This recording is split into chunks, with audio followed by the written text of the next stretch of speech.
is Ragashruti. இன்னைக்கு current affairs class பார்க்கலாம். So நம்ம இன்னைக்கு பார்க்க போகிற டாபிக்ஸ் இந்த 4 டாபிக்ஸ் தான். ஸோ இதில் வந்துட்டு ஃபர்ஸ்ட் டாபிக் என்னன்னு பார்க்கலாம். So the first topic is champions of the earth award 2024. இது ஏன் நியூஸில் வந்திருக்கு அப்படின்னா, மாதவ் கட்கில் அப்படின்னு சொல்லிட்டு ஒரு இந்தியன் ஈகாலஜிஸ்ட் அப்படின்னா நம்மளோட சுற்றுச்சூழலை வந்து ஆய்வு செய்பவர் தான் ஈகாலஜிஸ்ட்னு சொல்லுவோம். ஸோ அந்த கேட்டகரியில் வந்துட்டு மாதவ் கட்கில் அப்படிங்கிறவர் வந்துட்டு இந்த அவார்டு இந்த வருஷம் வாங்கியிருக்காரு, ஒரு இந்தியன் வாங்கியிருக்காரு. ஸோ இவர் வந்துட்டு எதுக்காக அப்படின்னா, வெஸ்டர்ன் காட்ஸை வந்துட்டு அவர் கன்சர்வ் பண்ணும் அப்படின்னு சொல்லி நிறைய எஃபர்ட்ஸ் போட்டிருக்காரு. அந்த விஷயத்துக்காக அவருக்கு இந்த அவார்ட் கொடுத்துருக்காங்க. அண்ட் இவருக்கு எந்த கேட்டகரியில இந்த அவார்ட் வழங்கியிருக்காங்கன்னு பார்த்தீங்கன்னா, லைஃப் டைம் அச்சீவ்மெண்ட் அவார்டுன்ற கேட்டகரியில இவருக்கு இந்த அவார்ட் கொடுத்துருக்காங்க. So champions of the earth award இதை பற்றி நம்ம பார்க்கலாம்.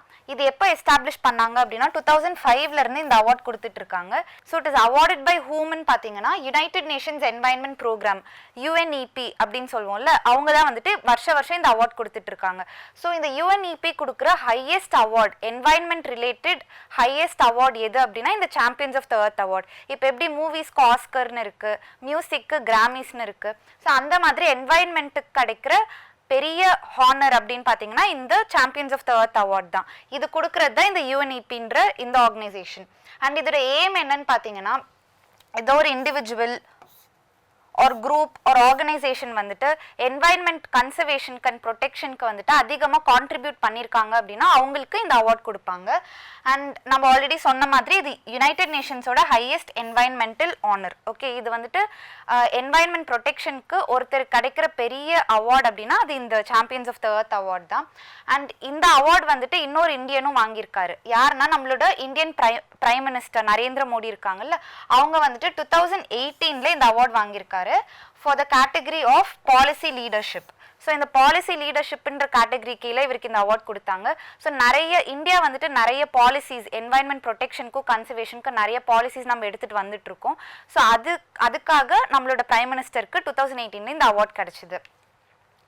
இப்போ இந்த வருஷம் வேற யாரெல்லாம் வந்துட்டு இந்த அவார்ட் வாங்கியிருக்காங்கன்னு பார்க்கலாம். But it's not very important. ஆனால் வந்து நம்ம தெரிஞ்சுக்கலாம் யார் எந்தெந்த கண்ட்ரிலேருந்து வாங்கியிருக்காங்கன்னு. நம்மளுக்கு ஆல்ரெடி தெரிஞ்ச மாதிரி மாதவ் கட்கில் வந்துட்டு இந்தியாவிலேருந்து வாங்கியிருக்காரு. எந்த கேட்டகரிக்குனா லைஃப் டைம் அச்சீவ்மெண்ட் அவார்டுன்ற கேட்டகரிக்கு வாங்கியிருக்காரு. நெக்ஸ்ட் வந்துட்டு சோனியா குவாஜாஜரா அப்படின்றவங்க பிரேசில்லேருந்து வாங்கியிருக்காங்க. அண்ட் USA அண்ட் ரொமானியாவிலேருந்து 2 பேர் வந்து இன்ஸ்பிரேஷன் அண்ட் ஆக்ஷன் அப்படின்ற இந்த கேட்டகரிக்கு 2 பேர் வாங்கியிருக்காங்க from USA and Romania. And China and ஈஜிப்ட்ல இருந்துமே வாங்கியிருக்காங்க. ஸோ வேற என்னென்ன கேட்டகரிஸ் இருக்குன்னு பாருங்க. சயின்ஸ் அண்ட் இன்னோவேஷன் இருக்கு, ஆண்டர்பிரினோரியல் விஷன் இருக்கு. ஸோ இந்த மாதிரி டிஃப்ரெண்ட் கேட்டகரிஸ் இருக்கு. அதுல வந்துட்டு லைஃப் டைம் அச்சீவ்மெண்ட் அவார்ட் தான் நம்மளோட இந்தியன் ஒருத்தர், அதாவது மாதவ் கட்கில் அப்படின்றவர் வந்துட்டு இந்த அவார்ட் வாங்கியிருக்காரு. நெக்ஸ்ட் வந்து இப்போ மாதவ் கட்கிலோட கான்ட்ரிபியூஷன்ஸ் என்னன்னு பார்க்கலாம். ஸோ நம்ம ஆல்ரெடி பார்த்த மாதிரி அவர் வெஸ்டர்ன் காட்ஸை ப்ரொடெக்ட் பண்ணுறதுக்கும் கன்சர்வ் பண்ணுறதுக்கும் நிறைய எஃபர்ட்ஸ் போட்டிருக்காருன்னு பார்த்தோம். அதுக்காக தான் அவருக்கு இந்த அவார்ட் கிடைச்சிருக்கு. வெஸ்டர்ன் காட்ஸ் கன்சர்வேஷனுக்காக இந்த அவார்டு அவருக்கு கிடைச்சிருக்கு. ஆனால் அவர் வந்து கட்கில் ரிப்போர்ட் அப்படின்னு சொல்லிட்டு ஒரு ரிப்போர்ட் ரெடி பண்ணியிருந்தாரு. ஸோ அந்த ரிப்போர்ட்டில் வந்துட்டு அவர் என்ன சொன்னாருன்னா, 75% ஆஃப் வெஸ்டர்ன் காட்ஸை வந்து என்வைரன்மெண்டலி சென்சிட்டிவ் ஏரியா நம்ம டிக்ளேர் பண்ணணும். அந்த இடத்துல வந்து ஹண்டிங் இருக்கக்கூடாது, மக்கள் அதிகமாக நடமாடக்கூடாது, அதை நம்ம ரொம்ப கன்சர்வ் பண்ணணும். பிகாஸ் அது வந்துட்டு யூனிக் பயோடைவர்சிட்டி அந்த இடத்துல இருக்கு. அதனால 75% ஆஃப் வெஸ்டர்ன் காட்ஸை நம்ம ப்ரிசர்வ் பண்ணணும், கன்சர்வ் பண்ணணும் அப்படின்னு சொல்லிட்டு அவரோட கட்கில் ரிப்போர்ட்ல வந்துட்டு அதை கொடுத்திருந்தாரு. ஸோ அவரோட நிறைய ரெக்கமெண்டேஷன்ஸ்ல வந்துட்டு சில ரெக்கமெண்டேஷன்ஸ் மட்டும்தான் எடுத்துக்கிட்டாங்க. நிறைய வந்துட்டு ரெசிஸ்டன்ஸ் ஃபேஸ் பண்ணுச்சு. ஸோ நிறைய ரெக்கமெண்டேஷன்ஸ் இன்னும் இம்ப்ளிமெண்ட் ஆகலை. So only some of the recommendations implemented. So Madhav கட்கிலோட கான்ட்ரிபியூஷன் என்ன அப்படின்னு கேட்டாங்கன்னா, வெஸ்டர்ன் காட்ஸோட கன்சர்வேஷனுக்கு அவர் நிறைய ஹெல்ப் பண்ணியிருக்காரு. நெக்ஸ்ட் வந்து United Nations environment programme UNEP பற்றி நம்ம பார்க்கலாம். ஸோ இது எப்போ எஸ்டாப்ளிஷ் பண்ணாங்க அப்படின்னா 1972 அப்போ இதை எஸ்டாப்ளிஷ் பண்ணாங்க. ஸோ அப்போது ஸ்டாக்ஹோம்ன்ற ஏரியாவில் வந்துட்டு United Nations conference on human environment அப்படின்னு சொல்லிட்டு ஒரு கான்ஃபரன்ஸ் நடந்துச்சு. அந்த கான்ஃபரன்ஸில் தான் இந்த UNEPன்னு ஒரு ப்ரோக்ராம் நம்ம எடுத்துகிட்டு வரலாம், என்வைரன்மெண்ட்டை ப்ரொடெக்ட் பண்ணலாம், கன்சர்வ் பண்ணலாம், இந்த மாதிரி ஒரு ப்ரோக்ராம் கீழே அப்படின்னு சொல்லிட்டு இந்த ஸ்டாக்ஹோமில் நடந்த கான்ஃபரன்ஸில் தான் இந்த UNEP அப்படின்றத எஸ்டாப்ளிஷ் பண்ணாங்க. ஸோ இதோட மேஜர் ரோல் என்னன்னு பாருங்க. யுனைடெட் நேஷன்ஸோட என்வைரன்மெண்டல் ஆக்டிவிட்டீஸ் எல்லாத்தையுமே இது பார்த்துக்கும். அண்ட் ஆல்சோ சஸ்டைனபிள் டெவலப்மெண்ட்டை ப்ரொமோட் பண்ணும். சஸ்டைனபிள் டெவலப்மெண்ட்னா என்னது, மனுஷன் வந்துட்டு இப்போ நிறைய வளர்ந்துட்டு இருக்கா, நிறைய ரிசோர்ஸஸ் இருக்கு என்வைரன்மெண்ட்ல. ஸோ எல்லாத்தையுமே வந்துட்டு நம்ம எடுக்கணும், யூஸ் பண்ணணும்னு நினைக்கிறோம். ஸோ மேனும் வளரணும், அதே மாதிரி நம்ம என்வாயன்மெண்ட்டையும் வந்துட்டு பாதுகாக்கணும். கரெக்டாக நாம் வந்து ட்ரீஸ் எல்லாம் கட் பண்ணிட்டு நாம் மட்டும் பில்டிங்ஸ் கட்டுறதும் ஷிப்ஸ் கட்டுறதும் அது கட்டுறதும் அப்படி பண்ணாமல் நம்ம எவ்வளோ ட்ரீஸை கட் பண்ணுறோமோ அதுக்கேற்ற மாதிரி ஈக்குவல் அமௌண்ட் ஆஃப் ட்ரீஸ் இன்னொரு இடத்துல பிளான் பண்ணணும். ஸோ நாமளும் வளரணும், நேச்சரும் வளரணும். ஓகே, அதுதான் வந்துட்டு சஸ்டைனபிள் டெவலப்மெண்ட். ஸோ நேச்சரை வந்துட்டு எந்த ஹார்மும் பண்ணாமல் மனுஷனும் வளரணும், நேச்சரும் வந்துட்டு ப்ரிசர்வ் பண்ணணும் அப்படின்றத sustainable development. And also scientific assessments வந்துட்டு யூஎன்இபி ப்ரொவைட் பண்ணும். ஓகே, அண்ட் இன்டர்நேஷ்னல் கோஆப்ரேஷன் வந்துட்டு என்கரேஜ் பண்ணும். எல்லா கண்ட்ரிஸும் சேர்ந்து நம்ம நேச்சரை ப்ரிசர்வ் பண்ணணும், ட்ரீஸ் வந்துட்டு நிறைய க்ரோ பண்ணணும் அப்படின்ற மாதிரியான இன்டர்நேஷ்னல் கோஆப்ரேஷனையும் வந்துட்டு ப்ரொமோட் பண்ணுறது யூஎன்இபியோட வேலை. நெக்ஸ்ட் வந்துட்டு யூஎன்இபி என்னென்ன அவார்ட்ஸ் கொடுக்குதுன்னு பார்க்கலாம். நம்ம ஆல்ரெடி பார்த்தோம் champions of the earth award அப்படின்னு சொல்லிட்டு. ஸோ அவுட்ஸ்டாண்டிங் என்வாயன்மெண்டல் லீடர்ஸ்க்கு இந்த அவார்ட்ஸ் கொடுப்பாங்க. ஓகே, ஐ மீன் இந்த சாம்பியன்ஸ் ஆஃப் த எர்த் அவார்டுங்கிறது வந்துட்டு அவுட்ஸ்டாண்டிங் என்வாயன்மெண்டல் லீடர்ஸ்க்கு கொடுக்குற ஒரு அவார்ட். வந்துட்டு என்வாயன்மெண்ட்டை வந்துட்டு பயங்கரமாக பாதுகாக்கிறதுக்காக நிறைய பாடுபடுவாங்கல்ல, அவங்களுக்கு கொடுக்குற அவார்டு இது. நெக்ஸ்ட் வந்து young champions of the earth அவார்டுன்னு சொல்லிட்டு யங் பீப்புள் இருக்காங்கல்ல, அவங்க நிறைய இன்னோவேஷன்ஸ் கொண்டு வருவாங்க, சயின்டிஃபிக்லியோ இல்லை ஏதோ ஒரு ஐடியாஸ் கொண்டு வருவாங்க. இந்த மாதிரி நம்ம என்வாயன்மெண்ட்டை ப்ரிசர்வ் பண்ணலாம் அப்படின்னு சொல்லிட்டு இன்னோவேட்டிவ் ஐடியாஸ் எடுத்துகிட்டு வருவாங்கல்ல, அந்த யங் பீப்புள் யங் சாம்பியன்ஸ் அவார்டுங்கிறது வந்துட்டு அந்த யங் பீப்புளுக்கு கொடுக்குற அவார்டு இது. ஸோ இந்த 2 அவார்ட்ஸ் தான் வந்து யூஎன்இபி கொடுத்துட்ருக்கு. அண்ட் இட் இஸ் ரொம்ப வந்துட்டு ஒரு பெரிய ஹானராக நினைக்கக்கூடிய அவார்ட்ஸ் இது ரெண்டுமே. இப்போ செகண்ட் பார்த்தீங்கன்னா நியூ ஆர்பிஐ கவர்னர். ஸோ டிசம்பரில் வந்து நம்மளோட ஆர்பிஐ கவர்னர் மாறினார். ஸோ அந்த நியூஸ் தான் நம்ம இப்போ பார்க்க போகிறோம். ஸோ இப்போ வந்துட்டு சஞ்சய் மல்ஹோத்ரா அப்படின்றவர் தான் இப்போ நம்மளோட ப்ரெசன்ட் ஆர்பிஐ கவர்னர். இதுக்கு முன்னாடி யார் இருந்தாங்க அப்படின்னா சக்திகாந்த் தாஸ். ஓகே, ஸோ இப்போ சஞ்சய் மல்ஹோத்ரா அப்படிங்கிறவர் வந்துட்டு 26th கவர்னர் ஆஃப் ஆர்பிஐயா இப்போ வந்துட்டு அவர் அப்பாயிண்ட் ஆயிருக்காரு. ஸோ 25th கவர்னர் யாருன்னா சக்திகாந்த் தாஸ், 26th கவர்னராக சஞ்சய் மல்ஹோத்ரா வந்திருக்காரு. அண்ட் இந்த சஞ்சய் மல்ஹோத்ரா அப்படிங்கிறவர் வந்து இதுக்கு முன்னாடி ரெவென்யூ செக்ரட்டரியாக இருந்தார். இப்போ வந்துட்டு அவருக்கு ஆர்பிஐ கவர்னர் போஸ்ட் கொடுத்துருக்காங்க. இப்போ சக்திகாந்த் தாஸ் பற்றி பார்க்கலாம். ஸோ சக்திகாந்த் தாஸ் வந்து எப்போ ஆர்பிஐ கவர்னர் ஆனார் அப்படின்னு பார்த்தீங்கன்னா டிசம்பர் 2018 அவர் ஆர்பிஐ கவர்னராக அப்பாயிண்ட் பண்ணாங்க. கவர்மெண்ட் என்ன பண்ணுச்சுன்னா இவர் வந்து ரொம்ப எக்ஸலண்ட்டாக ஒர்க் பண்ணனால அவரோட டென்யூரை இன்னும் 3 years எக்ஸ்டெண்ட் பண்ணுச்சு. ஓகே, ஸோ இன்னும் 3 years எக்ஸ்டெண்ட் பண்ணி இப்போ அவரோட டென்யூர் வந்து 2024 அப்போ முடிஞ்சது, டிசம்பர் 2024 அப்போ. இவருக்கு அடுத்து வந்துட்டு சஞ்சய் மல்ஹோத்ரா வந்து 11th டிசம்பர் அப்போ அவர் ஆர்பிஐ கவர்னர், புது ஆர்பிஐ கவர்னர் ஆனார். Okay, so this is about Shaktikant Das. So அவருக்கு வந்துட்டு 2018 அவர் ஸ்டார்ட் பண்ணார் அவர் கேரியரை ஆஸ் ஆர்பிஐ கவர்னர். அண்ட் அவரோட டென்யூர் வந்து இன்னும் 3 வருஷம் எக்ஸ்டெண்ட் பண்ணாங்க. அது போன வருஷம் டிசம்பரில் அது முடிஞ்சுது. ஸோ போன வருஷம் டிசம்பரில் மறுபடியும் அடுத்த ஆர்பிஐ கவர்னரை சஞ்சய் மல்ஹோத்ரா வந்துட்டு அப்பாயிண்ட் பண்ணியிருக்காங்க. இப்போ சஞ்சய் மல்ஹோத்ரா பற்றி பார்க்கலாம். இவர் வந்து ஒரு ஐஏஎஸ் ஆஃபீஸராக இருந்தார். ஓகே, ஸோ இவர் IAS officer of Rajasthan cadre. இவர் வந்து நிறைய செக்டர்ஸ் ஆர் டிபார்ட்மெண்ட்ஸில் ஒர்க் பண்ணியிருக்காரு. So power, finance, taxation, IT, mines, இந்த மாதிரி டிஃப்ரெண்ட் செக்டர்ஸில் அவர் ஒர்க் பண்ணியிருக்காரு. அண்ட் 33 years ஆஃப் எக்ஸ்பீரியன்ஸ் இவருக்கு இருக்குது. So he has a very good idea about how the country runs. And நிறைய டிபார்ட்மெண்ட்ஸில் அவர் ஒர்க் பண்ணியிருக்கனால அவரால் வந்துட்டு ஆர்பிஐ கவர்னராக அவரை அப்பாயிண்ட் பண்ணியிருக்காங்க. நெக்ஸ்ட் வந்துட்டு ஆர்பிஐ கவர்னர் அப்பாயின்மெண்ட் ப்ராசஸ் பார்க்கலாம். ஓகே, ஒரு ஆர்பிஐ கவர்னரை எப்படி அப்பாயிண்ட் பண்ணுவாங்க, என்ன ப்ராசஸ் அப்படின்னு பார்த்தீங்கன்னா, ஸோ ஒரு ஆர்பிஐ கவர்னரை எந்த ஆக்ட் கீழே நியமனம் பண்ணுவாங்க, அப்பாயிண்ட் பண்ணுவாங்கன்னா ஆர்பிஐ ஆக்ட் 1934 இந்த ஆக்ட் கீழே தான் அப்பாயிண்ட் பண்ணுவாங்க. அண்ட் இதுக்கு வந்துட்டு யார் அப்பாயிண்ட் பண்ணுறாங்கன்னா central government. So central government has the authority to appoint RBI governor. Okay, so financial sector regulatory appointment search committee அப்படின்னு சொல்லிட்டு ஒரு கமிட்டி இருக்குது. அவங்க என்ன பண்ணுவாங்கன்னா எலிஜிபிள் கேண்டிடேட்ஸ் யாரெல்லாம் அப்படின்னு சொல்லிட்டு ஒரு லிஸ்ட் ப்ரிப்பேர் பண்ணுவாங்க. ஸோ இந்த financial sector regulatory appointment search கமிட்டியில் யாரெல்லாம் மெம்பர்ஸ்ன்னு பாருங்கள். இதில் வந்து கேபினெட் செக்ரட்டரி இருப்பாங்க and current RBI governor. Current RBI governor அப்படின்னா யார்? ஸோ அடுத்து வர போகிறவங்களை வந்துட்டு இவங்க தான் செலக்ட் பண்ணுவாங்க. ஸோ அந்த கமிட்டியில் இவங்க இருப்பாங்க. விச் இஸ் இப்போ சஞ்சய் மல்ஹோத்ராவை செலக்ட் பண்ணுறதுக்காக அந்த கமிட்டியில் யார் இருப்பாங்கன்னா சக்திகாந்த் தாஸ் இருப்பார். அவர் தானே வந்துட்டு அந்த டைமில் கரண்ட் ஆர்பிஐ கவர்னராக இருந்திருப்பாரு. ஸோ அந்த கரண்ட் ஆர்பிஐ கவர்னர் இருப்பார். அதுக்கப்புறம் ஃபினான்ஷியல் சர்வீசஸ் செக்ரட்டரி அப்படிங்கிறவங்க இருப்பாங்க. And 2 independent members. இவங்க 2 பேரும் வந்துட்டு இந்த மாதிரி போஸ்ட்டில் இருக்க மாட்டாங்க. So 2 independent members. ஸோ இவங்க எல்லாரும் வந்துட்டு இந்த சர்ச் கமிட்டி ஒரு இந்த அப்பாயின்மெண்ட்ஸ் கமிட்டியில் இருப்பாங்க. இவங்க என்ன பண்ணுவாங்கன்னா இந்த செலக்டட் கேண்டிடேட்ஸ் எல்லாருமே வந்துட்டு இன்டர்வியூ பண்ணுவாங்க. ஓகே, இந்த மாதிரி ஒரு லிஸ்ட் ப்ரிப்பேர் பண்ணி அவங்க எல்லாரையும் இன்டர்வியூ பண்ணிட்டு அதுலேருந்து சிலரை வந்துட்டு செலக்ட் பண்ணி அப்பாயின்மெண்ட் கமிட்டி அப்படின்னு சொல்லிட்டு இந்த கமிட்டிக்கு அனுப்புவாங்க. இந்த கமிட்டியோட ஹெட் யாருன்னா பிரைம் மினிஸ்டர். ஓகே, ஸோ இந்த அப்பாயின்மெண்ட் கமிட்டிக்கு அனுப்புவாங்க. இந்த அப்பாயின்மெண்ட் கமிட்டி என்ன பண்ணுன்னா அதுலேருந்து ஒருத்தரை தேர்வு செஞ்சு அவங்கள வந்துட்டு ஆர்பிஐ கவர்னரா அப்பாயிண்ட் பண்ணுவாங்க. ஸோ இந்த ஆர்பிஐ கவர்னரை யார் அப்பாயிண்ட் பண்ணுவாங்கன்னா சென்ட்ரல் கவர்மெண்ட் வந்துட்டு இந்த ஆர்பிஐ கவர்னரை அப்பாயிண்ட் பண்ணுவாங்க. ஸோ இந்த அப்பாயின்மெண்ட் கமிட்டி தான் which is headed by prime minister. அவங்க தான் வந்துட்டு ஒரு ஆர்பிஐ கவர்னரை செலக்ட் பண்ணி அவங்க வந்துட்டு அப்பாயிண்ட் பண்ணுவாங்க. அதுக்கு மேலே சென்ட்ரல் கவர்மெண்ட் வந்து டிசைட் பண்ணலாம், ஓகே இவங்களோட டேர்மை வந்து இன்னும் கொஞ்சம் எக்ஸ்டெண்ட் பண்ணலாம் அப்படின்னு சொல்லிட்டு அது சென்ட்ரல் கவர்மெண்ட்டோட சாய்ஸ் தான். ஸோ வேணும்னா அவங்க எக்ஸ்டெண்ட் பண்ணலாம். லைக் சக்திகாந்த தாஸ்க்கு வந்துட்டு 3 years எக்ஸ்டெண்ட் பண்ணாங்கல்ல, அந்த மாதிரி. அதுக்கப்புறம் வேணும்னா அவங்க வந்துட்டு ஆல்ரெடி ஒருத்தங்க முன்னாடி வந்துட்டு ஒரு ஆர்பிஐ கவர்னர் இருந்திருப்பார்ல, அவரை திருப்பி ரீஅப்பாயிண்ட் பண்ணணும்னாலும் பண்ணிக்கலாம். ஓகே, ஸோ இது வந்துட்டு சென்ட்ரல் கவர்மெண்ட்டோட சாய்ஸ் தான். இப்போ Reserve Bank of India RBI பற்றி பார்க்கலாம். Reserve Bank of India is also called as central bank of India. Okay, ஆர்பிஐயோட இன்னொரு பேர் வந்து சென்ட்ரல் பேங்க் ஆஃப் இந்தியா. இது வந்து 1st April 1935 அப்போ எஸ்டாப்ளிஷ் பண்ணாங்க. இதோட மேஜர் ஆப்ஜெக்டிவ்ஸ் பார்த்தீங்கன்னா மானிட்டரி பாலிசி ஆஃப் த கண்ட்ரியை வந்துட்டு கண்ட்ரோல் பண்ணுறது. மானிட்டரி பாலிசினா என்னது, லைக் மக்கள் கையில் எவ்வளோ காசு இருக்கணும் அப்படின்ற எல்லாத்தையுமே வந்துட்டு இவங்க தான் கண்ட்ரோல் பண்ணுவாங்க. இப்போ பேங்க்ஸ் வந்துட்டு இன்ட்ரெஸ்ட் ரேட் அதிகம் பண்ணிருச்சு அப்படின்னா மக்கள் அதிகம் பேர் போயிட்டு பேங்க்லேருந்து லோன் வாங்க மாட்டாங்க.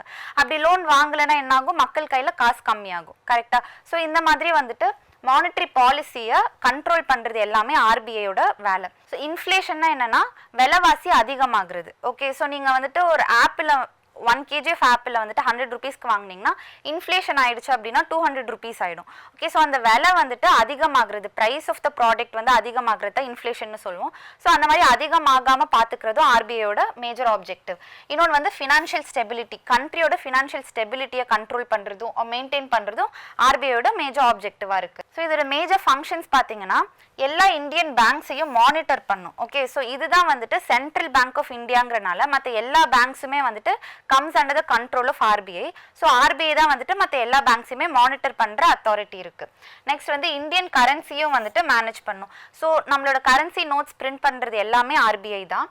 நெக்ஸ்ட் இன்ட்ரெஸ்ட் ரேட் ஆஃப் பேங்க்ஸையும் இதுதான் டிட்டர்மின் பண்ணும். ஸோ பேங்க்ஸ் வந்துட்டு மக்களுக்கு எவ்வளோ இன்ட்ரெஸ்ட் ரேட்டில் லெண்ட் பண்ணலாம் அப்படின்ற எல்லாத்தையுமே டிட்டர்மின் பண்ணுறது இந்த RBI தான். அதுக்கப்புறம் கவர்மெண்ட் பாண்டை மேனேஜ் பண்ணுறதுமே, பாண்டுனா நமக்கு நீங்கள் எக்கனாமிக்ஸில் ஒரு கான்செப்ட் படிச்சிருப்பீங்க. ஸோ அது எல்லாத்தையுமே மேனேஜ் பண்ணுறது வந்துட்டு ஆர்பிஐயோட ஒர்க். ஸோ இதுதான் வந்துட்டு major objectives and functions of RBI. இப்போ அடுத்தது பார்த்தீங்கன்னா 18th India state of forest report 2023.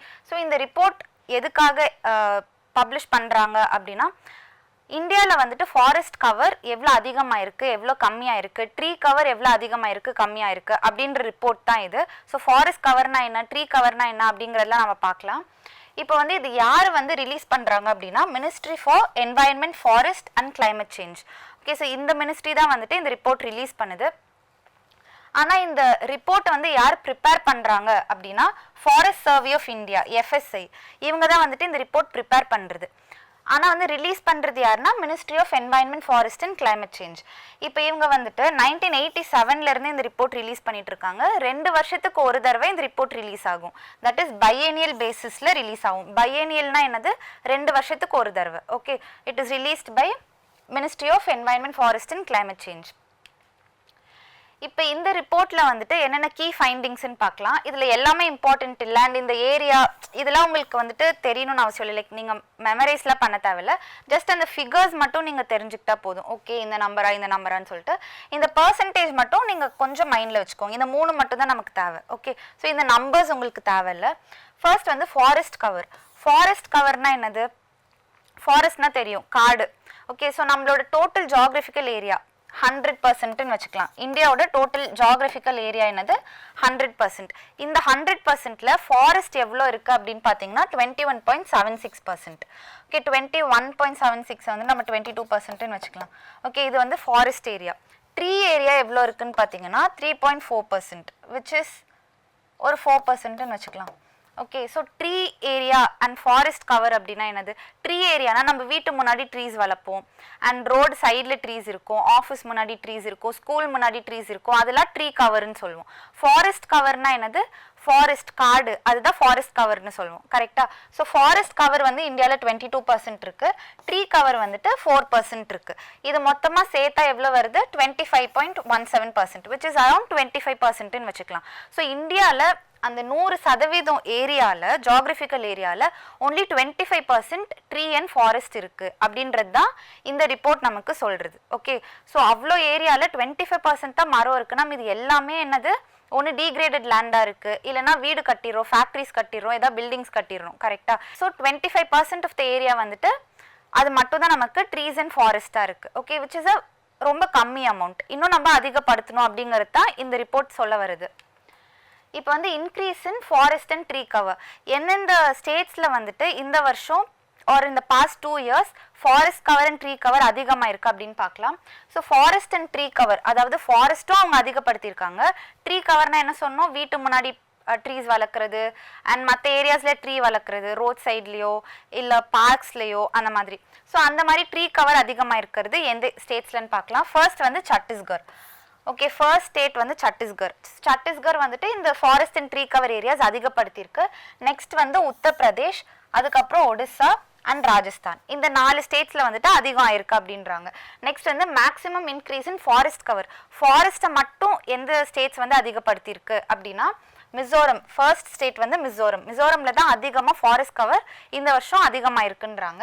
Next வந்து குஜராத், அதுக்கப்புறம் Odisha. Okay, so forest cover மட்டும் அதிகமாக இருக்குது, ஆனால் ட்ரீ கவர் என்னது அவ்வளோவா அதிகம் ஆகலை அப்படின்றதா இதோட மீனிங். நெக்ஸ்ட் வந்து லார்ஜஸ்ட் டிக்ரீஸ், எந்த ஸ்டேட்டில் வந்து ரொம்ப கம்மியாக இருக்குது. ஸோ ட்ரீஸாக இருக்கட்டும், ஃபாரஸ்ட்டாக இருக்கட்டும், எந்த ஸ்டேட்ஸில் கம்மியாக இருக்குது அப்படின்னா மத்திய பிரதேஷ். ஓகே, அதிகமாக கம்மியாக இருக்கிறது மத்திய பிரதேஷில், அதுக்கப்புறம் Karnataka, Ladakh and then Nagaland. Okay, இந்த 4 ஸ்டேட்ஸில் வந்து கம்மியாக இருக்குது அப்படின்றாங்க. Next largest forest cover.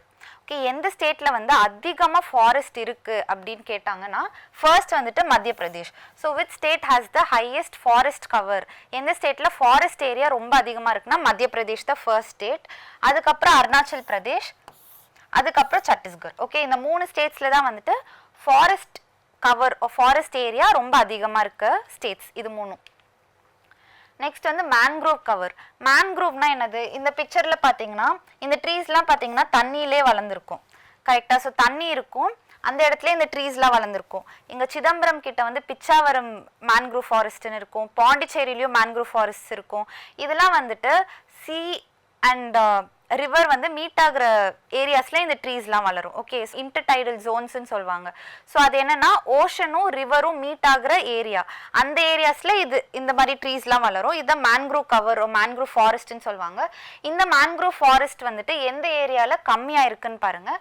குஜராத்தில் வந்துட்டு இந்த மேன்க்ரோவ் கவர் வந்துட்டு கம்மியாக இருக்குது. எந்த ஸ்டேட்ஸில் அதிகமாக இருக்குது அப்படின்னா ஆந்திர பிரதேஷ்லேயும் மகாராஷ்டிராலையும் இந்த மேன்க்ரோவ் ஃபாரஸ்ட் வந்துட்டு அதிகமாக இருக்குன்னு சொல்கிறாங்க. நெக்ஸ்ட் வந்து ஃபாரஸ்ட் ஃபயர். எந்த 3 ஸ்டேட்ஸில் வந்துட்டு ஃபாரஸ்ட் ஃபயர் ரொம்ப அதிகமாக இருக்குது இந்த 2 வருஷத்தில் அப்படின்னா ஃபர்ஸ்ட் வந்து உத்தராகண்ட், அப்புறம் ஒடிசா, அப்புறம் சத்தீஸ்கர். ஓகே, இந்த 3 ஸ்டேட்ஸில் ஃபாரஸ்ட் ஃபயர் வந்து அதிகமாக இருக்குது அப்படிங்கிறது தான். ஸோ இப்போ ஃபாரஸ்ட் சர்வே ஆஃப் இந்தியா, அதாவது எஃப்எஸ்ஐ, இந்த எஃப்எஸ்ஐ பற்றி நம்ம பார்க்கலாம். இவங்க தான் வந்துட்டு ஒவ்வொரு வருஷமும் இந்த சர்வே ஒரு இந்த ரிப்போர்ட்டை வந்துட்டு பண்ணுறவங்க வந்துட்டு இந்த எஃப்எஸ்ஐ தான். ஸோ இவங்க எப்போ எஸ்டாப்ளிஷ் பண்ணாங்க அப்படின்னா 1981ல் FSI was established. Okay, founded in 1981. இதோட parent organization. So இது எந்த ministry கீழ வருது அப்படின்னா Ministry of Environment and Forests. Okay, so இந்த ministry கீழ வருது. And இதோட major objective என்னன்னு பாருங்க.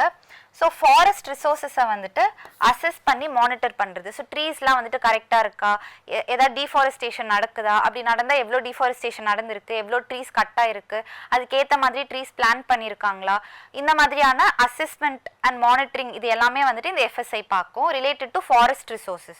Okay, and also training and research programs இவங்க கண்டக்ட் பண்ணிட்டு இருக்காங்க இது ரிலேட்டடா. அண்ட் இதோட ஃபங்க்ஷனிங் பாருங்க. ஸோ இது ஹெட் குவார்ட்டர்ஸ் எங்கே இருக்குன்னா டெஹ்ராடூனில் இருக்குது. ஓகே, மெயின் ஹெட் குவார்ட்டர்ஸ் வந்துட்டு டெஹ்ராடூனில் இருக்குது. அண்ட் இதுக்கு வந்துட்டு 4 ரீஜனல் ஆஃபீஸஸும் இருக்குது. ஓகே, இந்தியா சுற்றி பார்த்தீங்கன்னா 4 ரீஜனல் ஆஃபீஸஸ் இருக்குது. ஷிம்லாவில் 1, கொல்கட்டா, நாக்பூர், பெங்களூர். ஸோ இதில் 4 ரீஜனல் ஆஃபீஸஸ் பார்த்தீங்கன்னா நார்த்து வெஸ்ட்டு சவுத்து ஈஸ்ட் அந்த மாதிரி 4 ரீஜன்ஸில் இருக்கும். ஓகே, ஒவ்வொரு ஆஃபீஸ் அங்கே இருக்கும். ஒன்று வந்து ஷிம்லாவில் இருக்குது, இன்னொன்று கொல்கட்டா, நாக்பூர், பெங்களூர். ஸோ இந்த 4 ரீஜன்ஸில் இருக்குது. Okay, north south east west இந்த மாதிரி ஒவ்வொரு ரீஜன்லேயும் ஒவ்வொரு ஆஃபீஸ் வச்சுருக்காங்க. அண்ட் இதில் ஹெட் குவார்ட்டர்ஸ் எங்கே இருக்குன்னா டெஹ்ராடூனில் இருக்குது. Okay, so this is about FSI. Next வந்து COP16 ஆஃப் UNCCD. நம்ம காப்னு சொல்லிட்டு போன கிளாஸ்லேயே பார்த்துருப்போம், கான்ஃபரன்ஸ் ஆஃப் பார்ட்டிஸ். காப்னாலே கான்ஃபரன்ஸ் ஆஃப் பார்ட்டிஸ். ஸோ போன கிளாஸில் நம்ம பார்த்தது வந்து COP of UNFCCC, United Nations Framework for Climate Change. So climate changeக்கான கான்ஃபரன்ஸ் ஆஃப் பார்ட்டிஸ் பார்த்துருப்போம். இப்போ நம்ம பார்க்க போகிறது வந்து இது எந்த கான்ஃபரன்ஸ்ன்னு பார்த்தீங்கன்னா டெசர்டிஃபிகேஷனை காம்பேட் பண்ணுறதுக்கான காப், இது கான்ஃபரன்ஸ் ஆஃப் பார்ட்டிஸ். ஸோ நீங்கள் இந்த மாதிரி கன்ஃபியூஸ் ஆகிடக்கூடாது. ஸோ 2 காப்ஸ் இருக்குது. ஓகே, ஒன்று UNFCCC கிளைமேட் சேஞ்சை காம்பேட் பண்ணுறதுக்கான காப் ஒன்று, இன்னொன்று வந்துட்டு டெசர்டிஃபிகேஷனை காம்பேட் பண்ணுறதுக்கான காப். ஓகே, ஸோ நம்ம இப்போ பார்க்க போகிறது டெசர்டிஃபிகேஷனை காம்பேட் பண்ணுறதுக்கு. ஸோ இதுக்கான COP16 நடந்திருக்கு. COP16னா என்னது? 16th conference of parties. So இது வரைக்கும் 16 டைம்ஸ் இந்த கான்ஃபரன்ஸ் நடந்திருக்கு, அதான் இதோட மீனிங். ஸோ நெக்ஸ்ட் இயர் நடந்ததுன்னா COP17 அர்த்தம். ஓகே, ஸோ இது எதுக்காக நடக்கிற காப்னு பாருங்க. UNCCDனா என்னது? United Nations convention to combat desertification. So டெசர்டிஃபிகேஷனை தடுக்கிறதுக்காக நடக்கிற ஒரு கான்ஃபரன்ஸ் தான் இது. ஸோ டெசர்டிஃபிகேஷன்னா என்ன அப்படிங்கிறது நெக்ஸ்ட் ஸ்லைடில் பார்க்கலாம். இந்த UNCCD இந்த வருஷம் எங்கே நடந்ததுன்னு பார்த்தீங்கன்னா சவுதி அரேபியாவில் ரியாத் அப்படின்னு சொல்லிட்டு ஒரு பிளேஸில் தான் நடந்தது. ஸோ இதில் வந்து 200 கண்ட்ரீஸ் மாதிரி பார்ட்டிசிபேட் பண்ணாங்க. எதுக்காக அப்படின்னா லேண்ட் டீக்ரடேஷனை வந்துட்டு ஸ்டாப் பண்ணணும். லேண்ட் டீக்ரடேஷன்னா என்னது? அந்த லேண்டை வந்துட்டு நம்ம யூஸே பண்ண முடியாது, ப்ரொடக்டிவிட்டியே இருக்காது சில லேண்டில், அதை லேண்ட் டீக்ரடேஷன்னு சொல்லுவோம். And also drought resilient. ட்ராட்னா என்னதுன்னா தண்ணியே இல்லாமல் வறண்டு போய் இருக்கும்ல நிலம், அதுதான் வந்து ட்ராட்டுன்னு சொல்லுவாங்க. ஸோ தண்ணியே இல்லாமல் ஃபுல்லாக அந்த லேண்ட் பார்த்தீங்கன்னா கிராக்காக இருக்கும். ஓகே, ஸோ அந்த இடத்த வந்துட்டு ட்ராட் ப்ரோன் ஏரியாஸ்ன்னு சொல்லுவாங்க. ஸோ அந்த மாதிரி நடக்காமல் இருக்கணும் அப்படிங்கிறதுக்காக இந்த கான்ஃபரன்ஸ் நடத்துவாங்க. Okay, so this is UNCCD, United Nations Conference to Combat Desertification. Okay, இது வந்துட்டு மேனா ரீஜன் அப்படின்னு சொல்லிட்டு ஒரு ரீஜன் இருக்கு. மேனா ரீஜன்னா middle east and north Africa ரீஜனை தான் மேனான்னு சொல்லுவாங்க. ஸோ மிடில் ஈஸ்ட்னா என்னது? இந்த ரீஜன். கரெக்டாக, இது மிடில் ஈஸ்ட் ரீஜன் அண்ட் இது வந்துட்டு நார்த் ஆஃப்ரிக்கா. ஸோ ஆஃப்ரிக்கா உங்களுக்கு தெரியும், இது ஃபுல்லாக வந்துட்டு ஆஃப்ரிக்கா. ஸோ நார்த் ஆஃப்ரிக்கானா northern part of Africa and east middle east அப்படின்னா இந்த region, which is Saudi Arabia, UAE, Oman, Yemen, Iraq, Iran, இதெல்லாம் இருக்குல்ல, இதெல்லாம் நம்ம மிடில் ஈஸ்ட் கண்ட்ரீஸ்னு சொல்லுவோம். ஸோ இந்த ரீஜனில் தான் நமக்கு நல்லா தெரியும்ல, லைக் இங்கெல்லாம் டெசர்ட்ஸ் அதிகமாக இருக்கும் அப்படின்னு சொல்லிட்டு. ஸோ இந்த ஏரியாலாம் டெசர்டிஃபிகேஷன் அதிகமாக இருக்கும், ட்ராட் அதிகமாக இருக்கும், தண்ணி வந்துட்டு அவ்வளோவா இருக்காது, mostly because of climate change. And அந்த ஏரியாவே சில டைம் அப்படி தான் இருக்கும். கரெக்டாக, ஸோ சவுதி அரேபியா அதெல்லாம் டெசர்ட் ஏரியா தான் முன்னாடி. அண்ட் இப்போ தான் ஆயில்லாம் இருக்கனால இந்த people started becoming rich and அந்த இடத்துல வந்து நிறைய பில்டிங்ஸ் அண்ட் ரொம்ப பயங்கரமாக எல்லாமே கட்ட ஆரம்பிச்சிட்டாங்க. ஆனால் அதுக்கு முன்னாடி ஃபுல்லாக டெசர்ட் ஏரியா மட்டும்தான் அங்கே இருந்தது. கரெக்டாக, ஸோ இந்த ஏரியா தான் வந்துட்டு மேனா ரீஜன்னு சொல்லுவாங்க. ஸோ மேனா ரீஜனா என்னது? Middle east and north Africa, அந்த ரீஜனை தான் மேனா ரீஜன்னு சொல்லுவோம். மேனா ரீஜனில் இந்த வருஷம் தான் ஃபர்ஸ்ட் டைம் இந்த கான்ஃபரன்ஸ் நடக்குது. ஆனால் இதில் வந்துட்டு ஐரணி என்ன அப்படின்னா இந்த மேனா ரீஜன் தான் அதிகமாக டெசர்டிஃபிகேஷன் பார்க்குற ஒரு ஏரியா. கரெக்டாக, டெசர்ட்ஸ் அதிகமாக இருக்க ஏரியா, தண்ணி அதிகமாக கிடைக்காத ஒரு ஏரியா, ட்ராட் அதிகமாக இருக்க ஏரியா. ஆனால் இப்போதான் ஃபர்ஸ்ட் டைம் இங்கே இந்த கான்ஃபரன்ஸ் நடத்துகிறாங்க. So this becomes important. So this is the first time இந்த UNCCD COP was held in MENA region. Okay, so this becomes important. Next இந்த வருஷத்துக்கான தீம் என்னன்னு பார்த்தீங்கன்னா ஆர் லேண்ட் ஆர் ஃபியூச்சர் அப்படிங்கிறத இந்த வருஷத்துக்கான தீம். அண்ட் இந்தியாவிலேருந்து யார் பார்ட்டிசிபேட் பண்ணியிருக்காங்க இந்த UNCCDயில் அப்படின்னா நம்மளோட environment forest and climate change minister Bhupender Yadav அவர் பார்ட்டிசிபேட் பண்ணியிருக்காரு. And also Haryana chief minister Nayab Singh Saini. So இவங்க 2 பேருமே வந்துட்டு இந்த UNCCD COPல பார்ட்டிசிபேட் பண்ணியிருக்காங்க. அண்ட் டெசர்டிஃபிகேஷன் அப்படின்னா என்னன்னு பார்க்கலாம். டெசர்டிஃபிகேஷனை இந்த பிக்சர் பார்த்தாலே உங்களுக்கு புரியும்னு நினைக்கிறேன். ஸோ அந்த லேண்டே வறண்டு போய் இருக்கும், தண்ணி இல்லாமல் பிளான்ஸ் வளர முடியாமல் அப்படி இருக்க ஒரு சிச்சுவேஷன் தான் டெசர்டிஃபிகேஷன் அப்படின்னு சொல்லுவோம். ஸோ டெசர்ட் லைக் ஃபீச்சர்ஸ் நமக்கு பார்க்க முடியும் அந்த ஏரியாவில். ஓகே, அதுதான் டெசர்டிஃபிகேஷன் சொல்லுவோம். அந்த இடம் வந்துட்டு ஃபர்டைல் ஏரியாவாக இருக்க வேண்டிய இடம் தான். ஆனால் due to climate change and due to manmade actions, so இந்த 2 ரீசன்ஸ்னால அந்த ஏரியா வந்துட்டு இந்த மாதிரி ஆயிருக்கும். ஓகே, இதுதான் வந்து டெசர்டிஃபிகேஷன் சொல்லுவோம். அண்ட் இந்த இடத்துல வந்துட்டு பயாலஜிக்கல் ப்ரொடக்டிவிட்டி எதுவுமே இருக்காது, நம்மளால பிளான்ஸ் வந்துட்டு க்ரோ பண்ண முடியாது, ரொம்ப ட்ரையாக இருக்கும், அக்ரிகல்ச்சரல் ப்ரொடக்டிவிட்டி எதுவுமே இருக்காது. ஓகே, ஸோ இந்த மாதிரியான ஏரியாஸ் தான் வந்துட்டு டெசர்டிஃபிகேஷன் அப்படின்னு சொல்லிட்டு நம்ம சொல்கிறது. இப்போ இந்த யுஎன்சிசிடி பற்றி பார்க்கலாம். யுஎன்சிசிடியோட ஃபுல் ஃபார்ம் என்ன பார்த்தா United Nations convention to combat desertification, இதான் யுஎன்சிசிடி. ஸோ இது வந்துட்டு 1992 அப்போ எர்த் சம்மிட் அப்படின்னு சொல்லிட்டு ஒன்று நடந்தது. ஓகே, இது எங்கே நடந்ததுன்னா ரியோடி ஜெனேரோவில் எர்த் சம்மிட்னு சொல்லிட்டு 1992 நடந்தது. அந்த எர்த் சம்மிட்டில் 3 ரியோ கன்வென்ஷன்ஸ் எடுத்துகிட்டு வந்தாங்க. ரியோ கன்வென்ஷன்ஸ்னால் என்ன, அந்த பிளேஸோட பேரை சேர்த்து ரியோ கன்வென்ஷன் அப்படின்னு சொல்லியிருக்காங்க. ஸோ 3 கன்வென்ஷன்ஸ் எடுத்துகிட்டு வந்தாங்க. அதில் ஒன்று என்னென்னா UNFCCC, which is United Nations Framework Convention on Climate Change, UNFCCC பார்த்தோம்ல, அது ஒன்று. இன்னொன்று வந்துட்டு இந்த UNCCD, United Nations Convention to Combat Desertification. And மூணாவது பார்த்தீங்கன்னா இந்த சிபிடினா என்னது, convention on biological diversity. Okay, so இந்த 3 கன்வென்ஷன்ஸும் இந்த 1992 எர்த் சம்மிட் அப்போ எடுத்துகிட்டு வந்தாங்க. எங்கே, ரியோடி ஜெனேரோன்ற பிளேஸில் எடுத்துகிட்டு வந்தாங்க. ஸோ அந்த 3 கன்வென்ஷன்ஸில் ஒரு கன்வென்ஷன் தான் இந்த UNCCD. Okay, it's very easy. இந்த ரியோடி ஜெனேரோன்ற இடத்துல 1992 எர்த் சம்மிட் நடந்துச்சுல, அப்போ 3 கன்வென்ஷன் எடுத்துகிட்டு வந்தாங்க. அதில் ஒன்று இந்த UNFCCC, ஓகே, இன்னொன்று இந்த UNCCD, இன்னொன்று வந்துட்டு இந்த சிபிடினா convention on biological diversity. Okay, so இந்த கன்வென்ஷன்ஸில் ஒன்று தான் இந்த UNCCD. ஓகே, இதோட பர்பஸ் அண்ட் இம்பார்ட்டன்ஸ் என்னன்னு பார்க்கலாம். இது 1994 அப்போ எஸ்டாப்ளிஷ் பண்ணாங்க. இது எதுக்காகனா இந்த மாதிரி ரொம்ப டெசர்டிஃபிகேஷன் நடக்கிற ஒரு லேண்டையும் அண்ட் டீக்ரேட் ஆயிருக்க ஒரு லேண்டையும் ட்ராட் ப்ரோன் ஏரியாஸையும் திருப்பி ரீஸ்டோர் பண்ணணும் அப்படிங்கிறதுக்காக தான் இதை ஸ்டார்ட் பண்ணுது.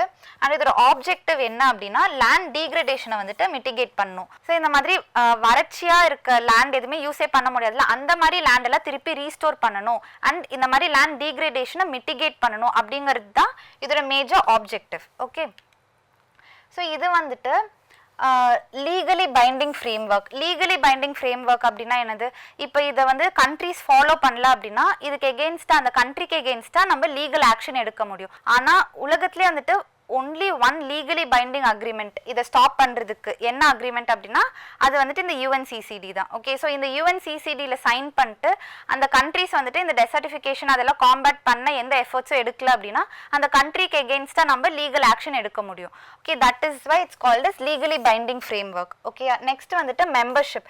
இதில் வந்து 197 பார்ட்டிஸ் இருக்காங்க. ஸோ அதில் வந்துட்டு 196 countries plus European Union. So European யூனியன்லேயே 27 கண்ட்ரிஸ் இருக்காங்க. ஓகே, யூரோப்பியன் யூனியனுங்கிறது வந்துட்டு யூனியன் ஆஃப் கண்ட்ரிஸ் தான் வந்துட்டு யூரோப்பியன் யூனியன் சொல்லுவோம். அந்த யூரோப்பில் இருக்க ஏரியாவில் நிறைய கண்ட்ரிஸ் இருப்பாங்களா, அவங்க எல்லாம் சேர்ந்து யூரோப்பியன் யூனியன் அப்படின்னு சொல்லிட்டு ஒரு யூனியன் ஃபார்ம் பண்ணியிருப்பாங்க. ஸோ அதில் 27 கண்ட்ரிஸ் இருக்காங்க. So 196 countries plus European union which is 197 parties. So இதுதான் வந்துட்டு UNCCDயோட மெம்பர்ஷிப். நெக்ஸ்ட் வந்து இதோட பிரின்சிபல் பார்த்தீங்கன்னா participation, partnership and decentralisation. So இந்த பிரின்சிபல் கீழே தான் இந்த UNCCD ஒர்க் பண்ணுது. அண்ட் இதோட செக்ரட்டரியேட் எங்கே இருக்குது அப்படின்னா ஜெர்மனியில் பான் அப்படின்னு சொல்லிட்டு ஒரு ஏரியா இருக்குது, ஒரு பிளேஸ் இருக்குது, அங்கே தான் இதோட செக்ரட்டரியேட் இருக்குது. ஸோ இந்த UNCCD காப் வந்துட்டு 2 years once நடக்கும், பையனியல் பேசிஸில் நடக்கும். ஓகே, பையனியல்னா என்னது, 2 years once இந்த காப் நடக்கும், இந்த கான்ஃபரன்ஸ் நடக்கும். அண்ட் இந்த COP16 UNCCDயில் இருந்த மேஜர் அவுட்கம்ஸ் என்னென்னு பார்க்கலாம். ஸோ இதில் என்ன சொல்கிறாங்கன்னா, ஸோ உலகத்தில் வந்து 40% ஆஃப் த லேண்ட் வந்து வறட்சியாக இருக்குது, டீக்ரேட் ஆகிருக்கு அப்படின்னு சொல்கிறாங்க. அண்ட் ஆல்சோ இதனால 3.2 பில்லியன் பீப்புள் வந்து அஃபெக்ட் ஆகுறாங்க. இந்த 40% ஆஃப் லேண்ட் வந்து டீக்ரேட் ஆயிருக்கனால it affects 3.2 billion people globally. So அதை வந்து நம்ம கம்மி பண்ணணும் அப்படிங்கிறது இதோட மேஜர் அவுட்கம்மாக சொல்கிறாங்க. அண்ட் ஆல்சோ இந்த கண்ட்ரிஸ் எல்லாருமே சேர்ந்து குளோபல் ட்ராட் ஃப்ரேம்வொர்க் அப்படின்னு சொல்லிட்டு ஒன்று ஸ்டார்ட் பண்ணியிருக்காங்க. ஸோ இது எப்போ வந்துட்டு அவங்க கொடுப்பாங்க, ஒரு எப்போ கம்ப்ளீட் பண்ணுவாங்க அப்படின்னா COP17 இந்த ஃப்ரேம்வொர்க்கை கம்ப்ளீட் பண்ணுறதா இருக்காங்க. இந்த COP17 வந்து மங்கோலியாவில் 2026 அப்போ நடக்க போகுது, விச் இஸ் நெக்ஸ்ட் இயர். மங்கோலியாவில் இந்த COP17 நடக்க போகுது. அதுக்குள்ளே வந்துட்டு குளோபல் ட்ராட் ஃப்ரேம்வொர்க் அப்படின்னு சொல்லிட்டு இந்த எல்லா கண்ட்ரிஸும் சேர்ந்து ஒரு ஃப்ரேம்வொர்க் கொடுக்குறதா கமிட் பண்ணியிருக்காங்க. அண்ட் நெக்ஸ்ட் வந்து $12 billion வந்துட்டு இந்த டெசர்டிஃபிகேஷனை வந்து காம்பேட் பண்ணோம் அப்படிங்கிறதுக்காக ஒதுக்கியிருக்காங்க. ஸோ $12 billion வந்து இந்த டெசர்டிஃபிகேஷன், ட்ராட், லேண்ட் டிகிரேடேஷன் இது எல்லாத்தையுமே அட்ரஸ் பண்ணுறதுக்காக ஒதுக்கியிருக்காங்க. So these are the major outcomes of இந்த COP16 UNCCD. ஸோ இப்போ வந்து global efforts to combat desertification. So உலக அளவில் வந்து இந்த டெசர்டிஃபிகேஷனை ஸ்டாப் பண்ணுறதுக்கு என்னென்ன எஃபர்ட்ஸ் எடுத்திருக்காங்கன்னு பார்க்கலாம். ஸோ ஃபர்ஸ்ட் வந்துட்டு த கிரேட் கிரீன் வால் அப்படின்னு சொல்லிட்டு இது ஒரு ஆஃப்ரிக்கன் இனிஷியேட்டிவ். ஓகே, இப்போ ஆஃப்ரிக்காவில் வந்து சாஹேல் ரீஜன் அப்படின்னு சொல்லிட்டு ரீஜன் இருக்குது. ஸோ உலகத்தில் அதிகமாக டெசர்டிஃபிகேஷன் ஃபேஸ் பண்ணுற ஒரு ரீஜன் அப்படின்னா அது இந்த சாஹேல் ரீஜன் தான். ஸோ இந்த சாஹேல் ரீஜன் பாருங்கள், it spans these countries. So இந்த கண்ட்ரீஸ் ஃபுல்லாக ஸ்பேன் பண்ணுறது தான், இந்த ஏரியா ஃபுல்லாக ஸ்பேன் பண்ணுறது தான் சாஹேல் ரீஜன்னு சொல்லுவாங்க. ஸோ இந்த சாஹேல் ரீஜனில் 11 to 12 கண்ட்ரீஸ் இருக்குது. ஸோ இந்த இடத்துல தான் அதிகமாக ட்ராட் அண்ட் டெசர்டிஃபிகேஷன் இருக்க ஏரியாஸ். இது வந்து ஜாகிரபிக்கலி பார்த்தாலே அப்படி தான் இருக்கும். Okay, not only because of manmade reasons, climate சேஞ்ச்னால அண்ட் மேன்மேட் ரீசன்ஸ்னால தான் இங்கே டெசர்டிஃபிகேஷன் அதிகமாக இருக்குன்றதை தாண்டி இதோட ஜாகிரபிக்கல் அமைப்பே வந்துட்டு அந்த மாதிரி தான் இருக்குது. அதனால இந்த இடத்துல அதிகமாக டெசர்டிஃபிகேஷன் நடக்குது. ஸோ இந்த இடத்துல டீக்ரேடட் லேண்டை வந்து திருப்பி ரீஸ்டோர் பண்ணணும் அப்படிங்கிறதுக்காக தான் இந்த கிரேட் கிரீன் வால் இனிஷியேட்டிவ் ஸ்டார்ட் பண்ணியிருக்காங்க. இது என்னன்னா 2030க்குள்ள 100 மில்லியன் ஹெக்டேர்ஸ் ஆஃப் லேண்டை வந்துட்டு ரீஸ்டோர் பண்ணணும் அப்படின்னு சொல்லிட்டு இதோட மேஜர் ஆப்ஜெக்டிவாக வச்சுருக்காங்க. ஸோ குளோபல் என்வாயன்மெண்ட் ஃபெசிலிட்டி அப்படின்ற ஆர்கனைசேஷன் தான் வந்துட்டு இதை இனிஷியேட் பண்ணியிருக்காங்க.